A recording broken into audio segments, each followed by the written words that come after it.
The sound of glass shattering echoed through the small apartment as Adnan's trembling hands lost their grip on the photo frame. His daughter's innocent face smiled up at him from behind the cracked glass, a painful reminder of everything he stood to lose. Tonight would change everything. One mistake. One room. One night that would awaken feelings he'd buried deep within himself for years. Before we continue this emotional journey, if you're connecting with Adnan's story already, please take a moment to like this video and subscribe to our channel. Your support helps us bring more heartfelt stories like this one to viewers everywhere. Adnan Khan never imagined he would be raising his 7-year-old daughter Zara alone.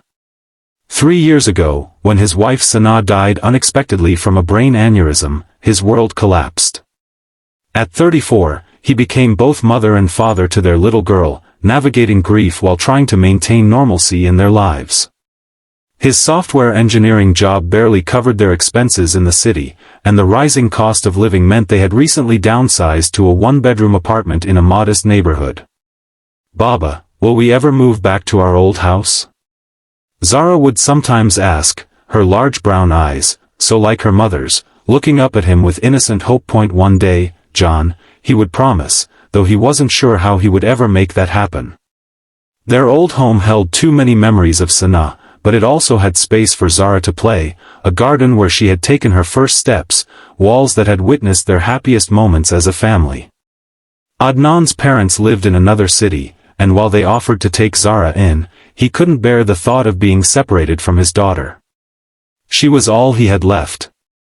His in-laws had never fully accepted him, blaming him somehow for their daughter's death, as if he could have prevented the cruel twist of fate that took her. Every morning, Adnan would wake up before dawn to prepare Zara's lunch, iron her school uniform, and braid her hair the way Sana used to, though his attempts were never quite as neat. He would drop her at school before rushing to work, then pick her up and help with homework in the evenings. Weekends were sacred, time for just the two of them to visit parks, museums, or simply stay home watching animated movies that made Zara laugh. But the exhaustion was catching up to him. Dark circles had become permanent fixtures under his eyes, and his colleagues had started noticing his declining performance at work. His boss, Farhan, had called him in for a meeting that morning. "Adnan, I understand your situation, but the company is facing cutbacks. The new project in Dubai needs someone with your expertise, and it comes with a significant salary increase. 3 months on site, then you can return and work remotely. It could solve your financial problems." The offer was tempting, the money would certainly help secure a better future for Zara. But 3 months away from his daughter? Who would take care of her? The thought alone made his chest tighten with anxiety. That evening, as Adnan helped Zara with her math homework, his phone rang. It was Farhan again. "Have you considered the offer? The team is flying out next week. We need your decision by tomorrow." Adnan glanced at Zara, who was carefully drawing circles in her notebook, her tongue sticking out in concentration, another mannerism she had inherited from her mother. "I'll let you know tomorrow," he said quietly before hanging up. That night, after tucking Zara into bed and reading her favorite story about a brave princess who saved her kingdom, Adnan sat at their small kitchen table, calculating expenses and possibilities. His savings were dwindling. Zara's school fees were due next month. The apartment lease would need renewal soon, likely with an increase. The Dubai position would solve everything, but the logistics seemed impossible. His thoughts were interrupted by a knock at the door. It was his neighbor, Mrs. Raymond, an elderly widow who occasionally watched Zara when Adnan had to work late. "I made too much biryani," she said, handing him a container. "How is our little princess?" Something about her kind eyes broke through Adnan's carefully maintained composure. Before he knew it, he was telling her about the job offer and his impossible dilemma. Mrs. Raymond listened patiently. "You know, my son runs a small hotel near the city center. Nothing fancy, but clean and safe. He mentioned they're looking for someone to manage their online bookings and website, part-time work you could do from home. The pay won't match your Dubai offer, but it might help while you figure things out." Adnan thanked her for the suggestion, though he knew it wouldn't be enough. After she left, he continued his calculations until exhaustion overtook him and he fell asleep at the table. The next morning brought no clarity. As he dropped Zara at school, her teacher, Miss Noor, noticed his distraction. "Is everything all right, Mr. Khan? Zara mentioned you were up very late." Something about Miss Noor's genuine concern made Adnan share his predicament. She listened thoughtfully, her intelligent eyes reflecting compassion without pity, something Adnan had grown to appreciate in the rare instances they spoke. "Have you considered finding a temporary guardian for Zara? Someone she knows and trusts," she suggested. "There's no one," Adnan replied. "My parents are too elderly to manage her energy, and Sanaa's family." He didn't need to finish the sentence. Miss Noor hesitated before speaking again. "I don't usually do this, but I run a small tutoring center during summer breaks. Zara could stay with me. I have a spare room, and she knows me well." Adnan was taken aback by the offer. "I couldn't impose like that." "It's not an imposition. Zara is a wonderful child, and it would only be temporary. Think about it," she said with a gentle smile before turning to greet other arriving students.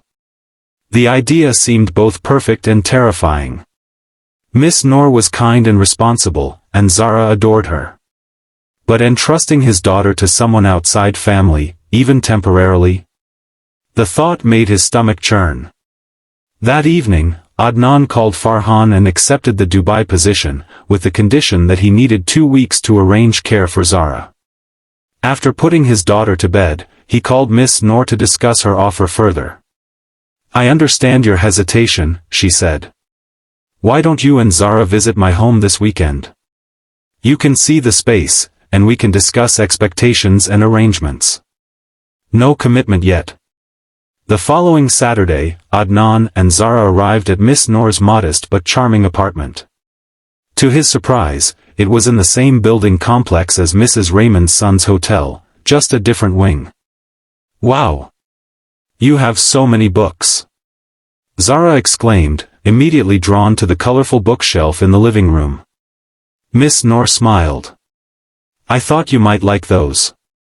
The spare room has even more." As Zara explored under Miss Noor's watchful eye, Adnan took in the apartment. It was clean, bright, and thoughtfully arranged, clearly the home of someone organized and caring. Photos of what appeared to be Miss Noor's family adorned one wall, while framed educational certificates hung on another.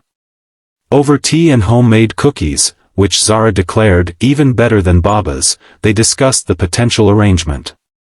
Miss Noor would take Zara to and from school, help with homework, and ensure she maintained her routine. Adnan would call daily and video chat whenever possible. He would pay for all of Zara's expenses plus additional compensation for Miss Noor's time. "I don't want money beyond Zara's basic expenses," Miss Noor insisted. "I enjoy her company, and I understand what it's like to need support." Something in her tone made Adnan curious, but he didn't pry. Instead, he focused on practical matters, emergency contacts, Zara's medical information, her likes and dislikes, her bedtime routine. As they were leaving, Zara tugged on Miss Noor's hand. "Can I stay here sometimes even if Baba doesn't go to Dubai?" The innocent question made both adults laugh, easing some of Adnan's tension. Perhaps this arrangement could work after all. The next 2 weeks passed in a blur of preparations. Adnan met with the hotel manager, Mrs. Raymond's son, Imran, who confirmed they could use help with their online systems. The part-time work would provide some additional income while allowing Adnan to maintain his primary job remotely after returning from Dubai. The night before his departure, Adnan couldn't sleep. He had packed Zara's things and moved them to Miss Noor's apartment earlier that day. His daughter had been excited about the sleepover adventure, but he worried how she would feel when she realized he wouldn't be coming back for 3 months. At dawn, he woke Zara gently. "Time to get ready, John. Remember, Baba has to go on his trip today." Zara nodded sleepily. "To build computers in the desert." Something like that, he smiled, his heart breaking a little at her simplified understanding. Breakfast was quiet. Adnan had prepared Zara's favorite paratha with honey, but his own stomach was too knotted to eat. When it was time to leave, he knelt to her level. "You'll be a good girl for Miss Noor, right? And remember, I'll call every day." Zara nodded solemnly before throwing her arms around his neck. "I'll miss you, Baba. But I'll be brave like the princess in my story." Adnan held her tightly, breathing in the scent of her hair, committing it to memory. "You're braver than any princess, my John." Dropping her off at Miss Noor's was harder than he had anticipated. As he turned to leave, Zara suddenly grabbed his hand.